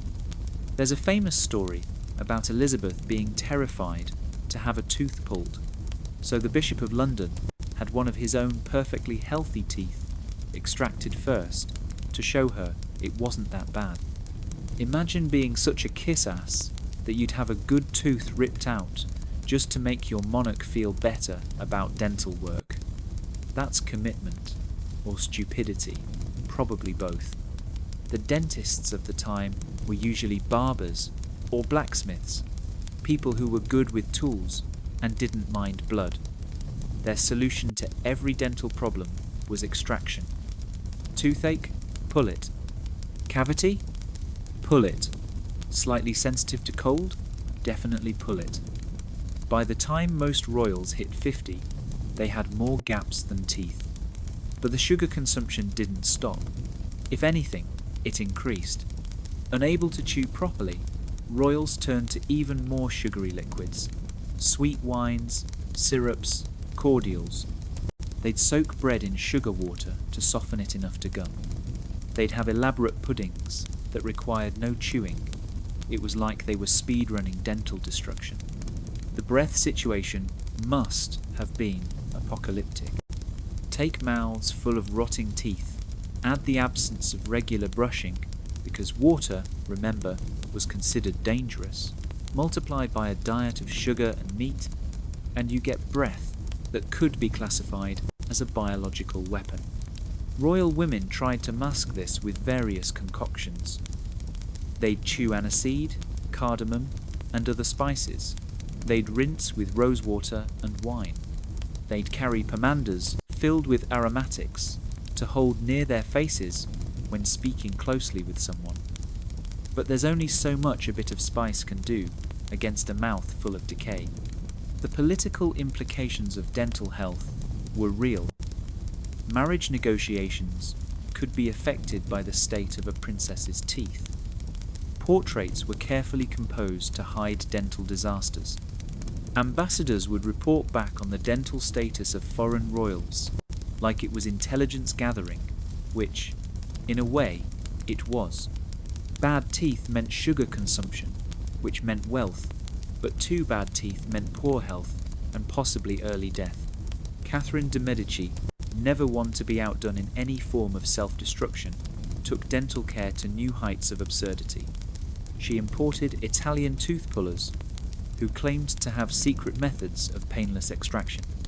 These usually involved getting the patient extremely drunk on wine, mixed with opium, then yanking teeth out while they were semi-conscious. Painless? Debatable? Effective?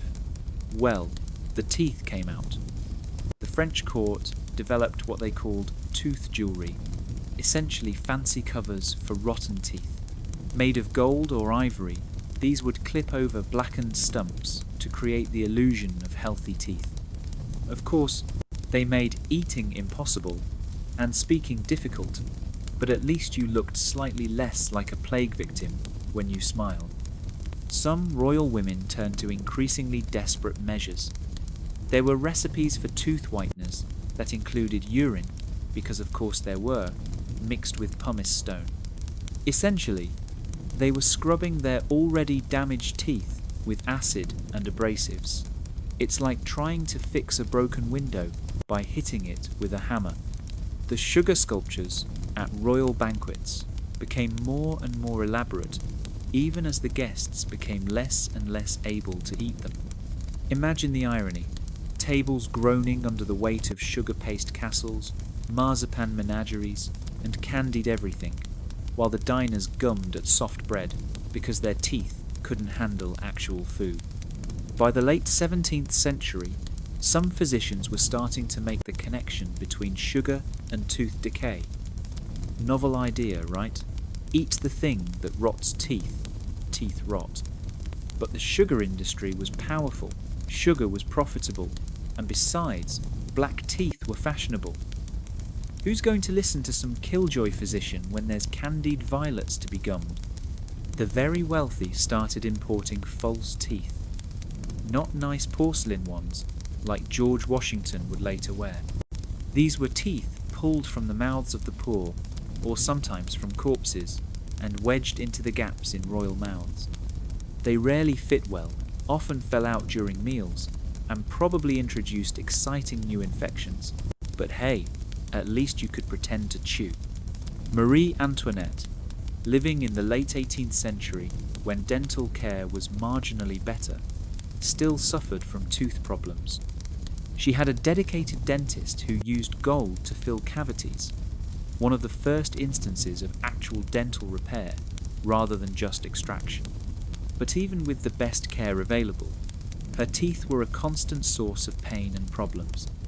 The royal children suffered the most. Fed on sugar from birth, sugar water for teething, candied fruits as treats, sweet wines watered down for their delicate constitutions, they often had rotten teeth before their adult teeth even came in. Royal nurseries must have echoed with the cries of children in constant dental pain. The record books from royal households show astronomical sugar purchases, hundreds of pounds per month for a single household. Sugar for cooking, sugar for preserving, sugar for medicine, because yes, they thought sugar was medicinal. Sugar for cosmetics. It was like they were trying to see how much sugar a human body could process before complete systemic failure. And through it all, they smiled their black-toothed smiles and pretended this was the height of sophistication. Portraits from the era show tight-lipped expressions, not from royal reserve, but from the very practical need to hide dental disasters. The few portraits that show teeth reveal the horrible truth. Mouths that looked like they'd been eating charcoal and liking it. The transition away from sugar as status symbol was slow, even as physicians began to understand the connection between sugar and decay. Even as tooth extraction methods became slightly less barbaric, the association of sugar with wealth persisted. It wasn't until the 19th century, when sugar became cheap enough for everyone to rot their teeth equally, that dental health began to be valued over sugar consumption. But for those royal women of the Renaissance and early modern period, the damage was done. They'd traded their teeth for status, their health for fashion, their ability to eat solid food for the privilege of consuming expensive, imported sweetness. They'd literally smiled themselves to death, one candied comfort at a time. So the next time you're at the dentist, being scolded for not flossing enough, remember Queen Elizabeth I gumming her food with blackened stumps while courtiers pretended not to notice the smell. Remember the royal women who thought sugar was worth more than teeth, who suffered constant pain for the privilege of dietary excess. Your dental hygiene might not be perfect, but at least you're not stuffing rags in your cheeks to hide where your teeth used to be. At least you're not having your teeth pulled as court entertainment. At least you understand that sugar and teeth aren't the best of friends. That's progress. Slow, painful progress, measured in root canals and crowns rather than wholesale extraction, but progress nonetheless. If you thought rotten teeth and lead makeup were the worst of royal beauty problems, let me introduce you to the inevitable companions of every European royal: lice. Head lice, body lice, pubic lice. It was like a parasitic party, and everyone was invited whether they wanted to be or not. Picture yourself as a duchess in the 1400s. You wake up in your magnificent bed with its heavy curtains and multiple layers of rarely washed fabrics. Your head itches. It always itches. That's just life. You reach up to scratch and feel the familiar sensation of something small scurrying away from your fingers. Your ladies-in-waiting pretend not to notice as you dig at your scalp with increasing desperation. This wasn't a sign of poor hygiene or low status. Oh no, everyone had lice. Kings had lice. Queens had lice. The Pope probably had lice. It was so universal that not having lice would have been weird. Like you were some kind of alien who rejected the natural order of things. King Henry IV of England showed up to his coronation in 1399, visibly infested with lice. Did anyone care? Did anyone suggest maybe the king should deal with his parasite problem before the big day? Of course not. The lice were practically part of the regalia: crown, sceptre, orb. and a healthy population of head lice. The medical understanding of lice was special. They believed lice spontaneously generated from dirt and sweat, just appeared out of nowhere like tiny, itchy miracles. The idea that lice spread from person to person was too advanced for people who thought disease was caused by bad smells and planetary alignments. This belief in spontaneous generation meant that having lice was seen as natural, even healthy. Some physicians argued that lice were the body's way of expelling bad humours. The itching and irritation, that was just your body cleansing itself. The blood loss from hundreds of tiny parasites feeding on you. Probably good for you, like a very slow, very itchy form of bloodletting. But here's where it gets really special. Lice became associated with holiness. I am not making this up.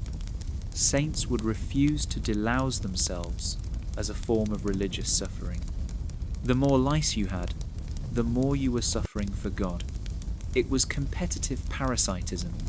St. Thomas Becket, when they prepared his body after death, was found to be so infested with lice that observers said his clothes boiled over with them. This wasn't seen as disgusting. This was proof of his sanctity. He'd suffered with lice for Jesus. They practically canonized the lice along with him. For royal women, the lice situation created some interesting fashion adaptations.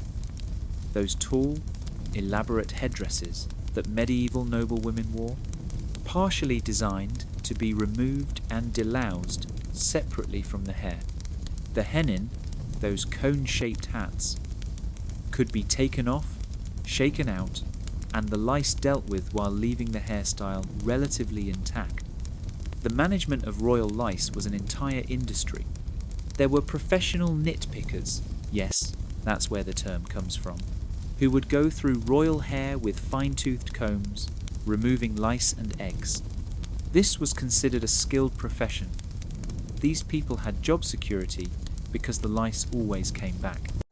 The combs used were works of art in themselves, made of ivory, silver or gold, with teeth so fine they could catch the smallest nit.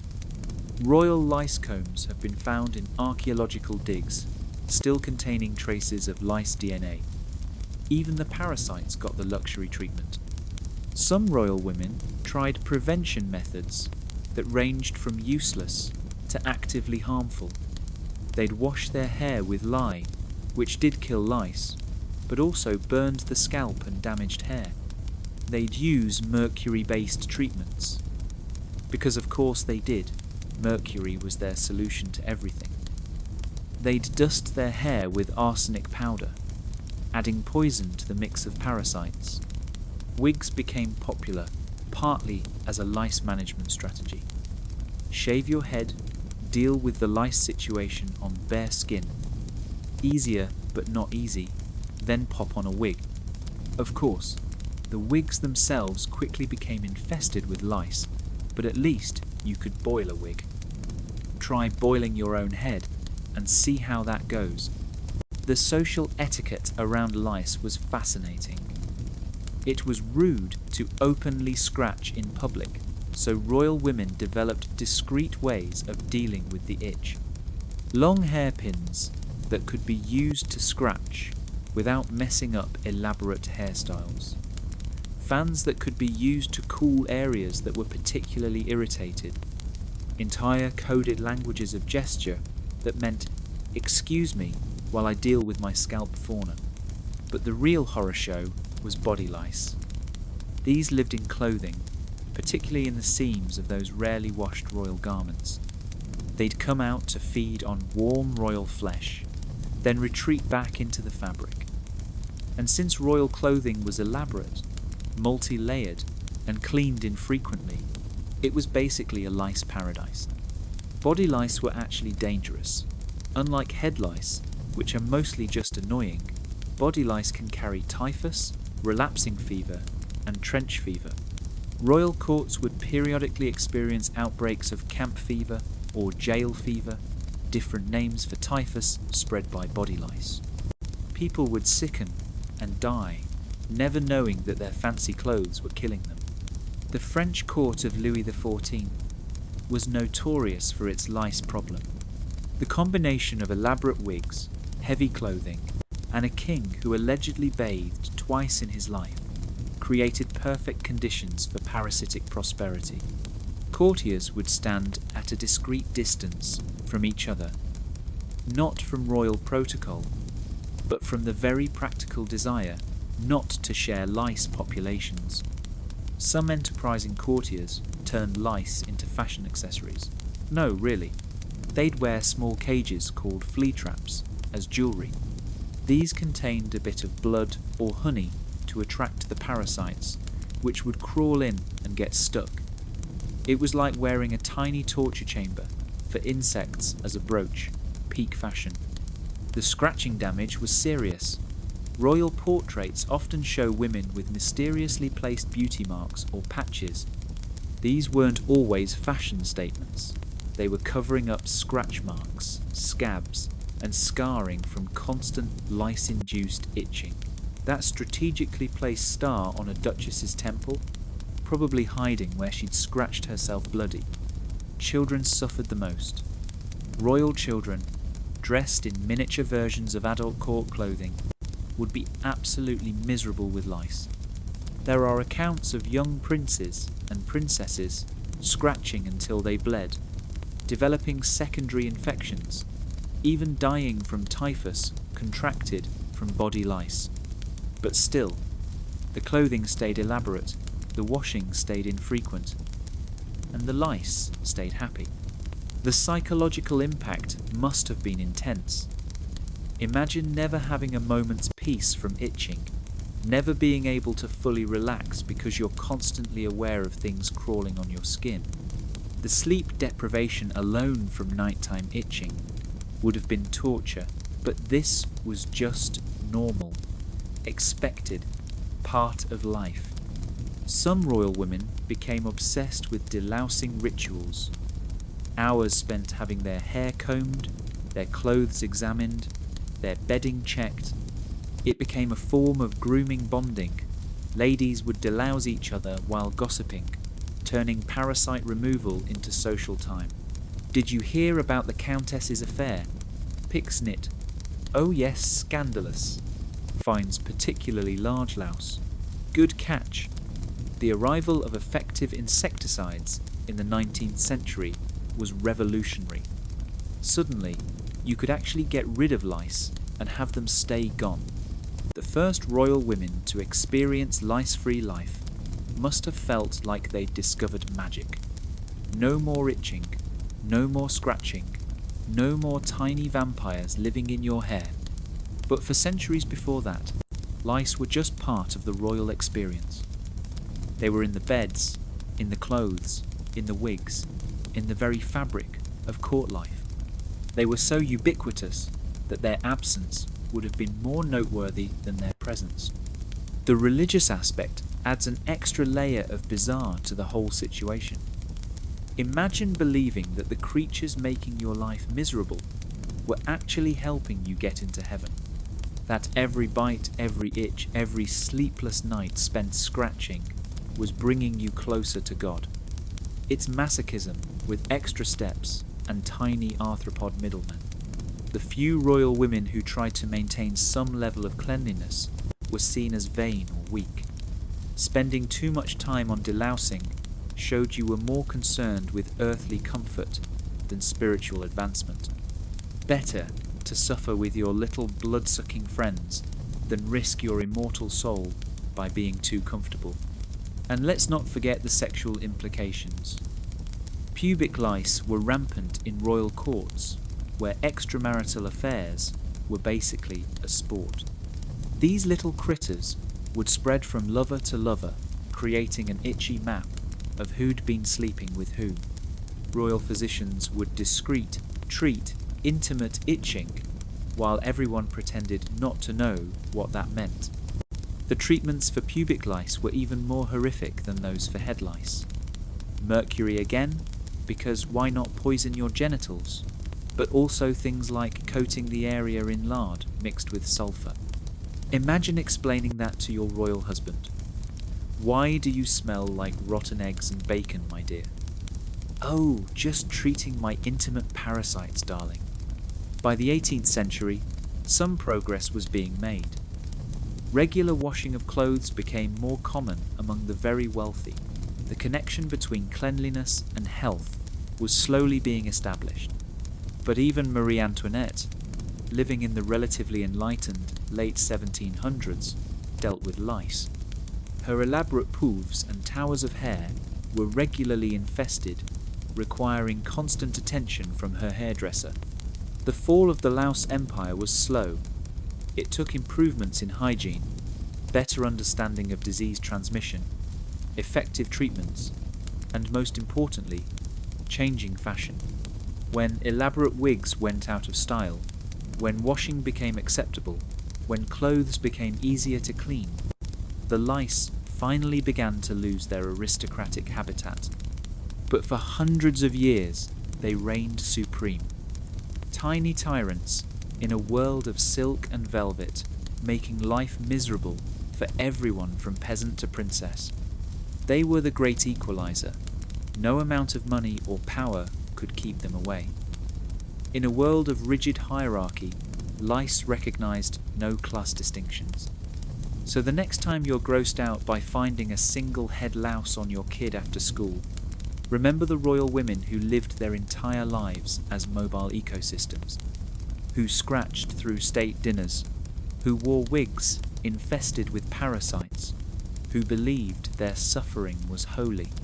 Remember that humans once accepted living with constant, crawling companionship as normal, that queens and princesses went to their weddings, their coronations, their deathbeds, accompanied by thousands of tiny vampires. Progress isn't always about big things, like democracy or technology. Sometimes it's about something as simple as not having bugs living on your body, being seen as a reasonable expectation rather than an impossible dream. As if lead makeup, mercury treatments, feces facials, and permanent lice infestations weren't enough, royal women faced one final boss in the game of how many ways can we poison ourselves, medical care. Because when you're already slowly dying from your beauty routine, why not speed things up with some professional help? Picture yourself as a royal woman feeling a bit under the weather. In modern times, you'd pop an ibuprofen, maybe see a doctor who actually went to medical school. But in Renaissance Europe, you're about to experience healthcare that makes your lead makeup look like vitamin supplements. The foundation of all medical knowledge was the theory of the four humours: blood, phlegm, yellow bile, and black bile. According to the greatest medical minds of the age, all illness came from these being out of balance. Feeling sad? Too much black bile. Feeling feverish? Too much blood. Feeling anything at all. Time to start draining fluids. Bloodletting was the Swiss Army knife of medieval medicine. Headache? Drain some blood. Pregnant? Drain some blood. Broken leg? Definitely drain some blood. Can't get pregnant? Drain blood from very specific places that I won't describe because this is already horrifying enough. Royal women would have special bloodletting sessions to maintain their pale complexions, because nothing says beauty treatment like intentionally inducing anemia. They'd sit there, arms out, watching their blood drain into beautiful silver basins, convinced this was making them more attractive. It was like a spa day designed by vampires. The tools used for bloodletting were spectacular in their horror. Lancets, fleams, and scarificators, which sounds like a metal band, but was actually a spring-loaded device with multiple blades that would slice your skin in parallel lines. For hard-to-reach places, they used cupping, where heated cups created suction to draw blood to the surface. The bruising must have been magnificent. But why stop at bloodletting when you can add leeches? Medical leeches were so popular they nearly went extinct. Royal women would have leeches applied to their temples for headaches, to their wombs for fertility issues, to their faces for complexion problems. There are accounts of women having dozens of leeches attached at once, looking like some horrifying avant-garde jewellery. Marie Antoinette was particularly fond of leeches for her migraines. She'd recline on her daybed, leeches attached to her temples and neck, while her ladies-in-waiting tried not to look disgusted. The leeches would feed until they were bloated and fell off, leaving bleeding wounds that were considered therapeutic. The Queen of France, covered in parasites by choice. What a time to be alive. When bloodletting and leeches weren't enough, there were purgatives. The medical theory was simple. If you're sick, something bad is inside you, so let's get it out. Through every possible orifice. At maximum velocity. Royal physicians had arsenals of herbs, minerals, and compounds designed to make you violently expel everything from your body. Antimony, mercury, our old friend, and various plant-based toxins that would make you vomit until you saw stars, or died. Whichever came first. The gentler option was laxatives. And by gentler, I mean they'd give you diarrhea, so severe you'd need servants standing by with fresh linens and chamber pots. Rhubarb, senna, cascara, all administered in doses that would make a modern gastroenterologist weep. Royal women would spend days confined to their chambers, explosively ill, convinced this was healing. But the real pièce de résistance of royal medical care was childbirth. Take everything horrible about medieval medicine, add the pressure of producing an heir, multiply by the number of people who had opinions about your uterus, and you get obstetric care that was basically a death sentence with extra steps.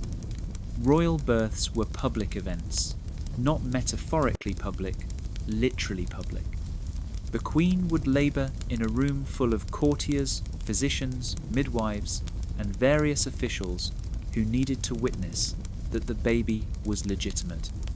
Imagine trying to push out a human while the entire court watches and judges your performance. The physicians, who were all men who had never seen a birth because that would be improper, would direct from across the room. They'd prescribe bloodletting during labour because losing blood while losing blood makes perfect sense. They'd order purgatives to help things along. They'd have opinions about everything except actual, helpful medical care. Jane Seymour, Henry VIII's third wife, died 12 days after giving birth to the future Edward VI. The cause? Almost certainly puerperal fever caused by unwashed hands and instruments. Her physicians, in their wisdom, had probably examined her with the same hands they'd used to drain abscesses earlier that day. Hand washing? That's for servants. The treatments for post-birth complications were nightmarish. Infections were treated with more bloodletting. Hemorrhaging was treated with, wait for it, bloodletting. Depression after birth, which we now know as postpartum depression, was treated with mercury and isolation. It's amazing any royal woman survived childbirth at all. But even routine gynecological care was a horror show. Female complaints were treated with fumigation, basically, sitting over smoking herbs and hoping the smoke would travel up and fix whatever was wrong. Pessaries made of wool, soaked in various substances, including, yes, mercury, would be inserted and left for days. Douches with wine, vinegar, and honey were considered therapeutic. The royal physicians' obsession with the womb bordered on fetishistic. They believed the uterus could wander around the body, causing hysteria. The treatment? Strong-smelling substances at the vagina to lure it back down, or at the nose to repel it downward. Women would have garlic cloves inserted vaginally while smelling salts were waved at their noses. Medicine? For the dreaded green sickness, probably anemia from all the bloodletting, the treatments were spectacular. Young royal women would be prescribed iron filings in wine, which actually might have helped if they hadn't also been prescribed violent exercise, cold baths, and yes, more bloodletting. 2 steps forward, 3 steps back, straight into the grave. Mental health care was even worse.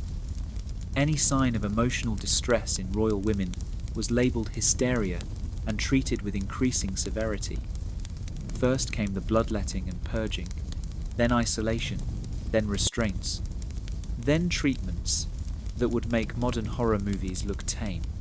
Queen Juana of Castile, labelled Juana la Loca, Joanna the Mad, was subjected to years of treatment that included complete isolation, starvation, beatings, and ice water baths. Whether she was mentally ill before the treatment or driven mad by it is impossible to know. What we do know is that the cure was definitely worse than any disease. The beauty treatments prescribed by physicians were their own special category of medical malpractice. For acne, they prescribed masks of sulfur and mercury. For wrinkles, lead and arsenic. For age spots, pure acid that would burn off the top layer of skin. It was like they were competing to see who could poison their patients most creatively. Even dental care from physicians was horrific. Before extraction, they'd try to kill the tooth nerve with hot irons inserted into cavities. They'd pack infected teeth with mercury.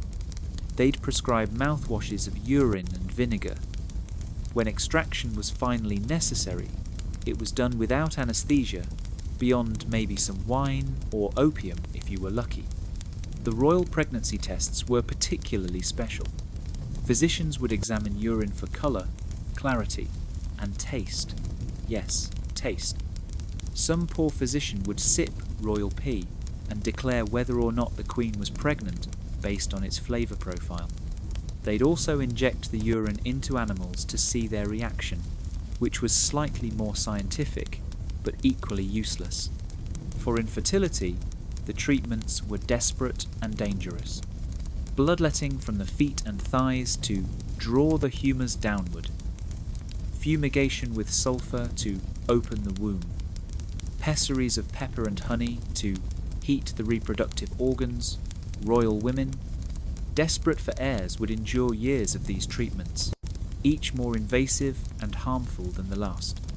The management of miscarriages was criminally negligent. Instead of rest and care, women would be subjected to violent purging to expel the corrupted humours. They'd be bled to prevent blood stagnation. They'd be given herbs that caused contractions so severe they could cause hemorrhaging. Many women died not from the miscarriage itself, but from the treatment. Physicians also had opinions about beauty that they enforced medically. Too pale? Bloodletting to induce a healthy pallor. Too flushed? Leeches to drain excess blood from the face. Hair not growing? Mercury rubbed into the scalp. Every aesthetic concern had a medical solution that usually made things worse. The royal physician's response to any treatment failure was always to intensify the treatment. Patient getting weaker from bloodletting? Obviously, not enough blood has been taken. Purging causing dehydration? Clearly, more toxins need to be expelled. It was medical gaslighting with a body count. The few physicians who suggested revolutionary ideas like, maybe we should wash our hands, or perhaps bleeding someone who's already bleeding is bad, were dismissed as quacks. The medical establishment had centuries of tradition behind them. Galen said, bloodletting worked. Who cares if patients kept dying? Royal women were trapped between their toxic beauty routines and toxic medical care. The makeup was killing them slowly, but the medicine designed to help was killing them faster. They'd survived decades of lead poisoning, only to die from a physician who decided their humours needed balancing. The real tragedy is that some of these women knew. There are letters from royal women begging to be left alone, to be allowed to heal naturally, to avoid the physicians. But royal bodies weren't their own. They belonged to the state, to the succession, to the elaborate medical theories of men who'd never experienced the conditions they were treating. So they submitted to the bloodletting, the purging, the mercury, the isolation. They died in childbirth, attended by physicians who didn't wash their hands. They died from infections treated with more bleeding. They died from the cure more often than the disease. Looking back, it's amazing any of them survived at all.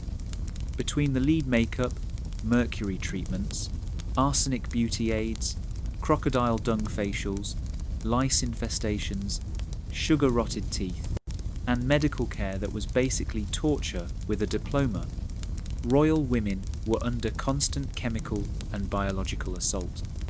They lived in palaces but suffered like prisoners. They had access to the best medical care, but would have been better off with no care at all. They were the richest, most powerful women in Europe, but they couldn't buy their way out of medical ignorance that killed with kindness and bled with conviction.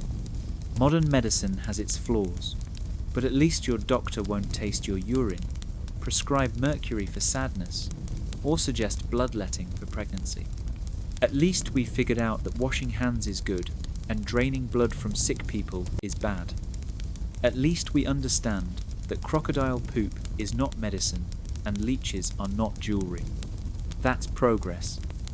Slow, painful progress, measured in centuries of unnecessary deaths, but progress nonetheless. Every time you take an antibiotic that actually works, or have surgery with actual anaesthesia, or give birth without an audience of courtiers, remember the royal women who suffered through medicine's dark ages.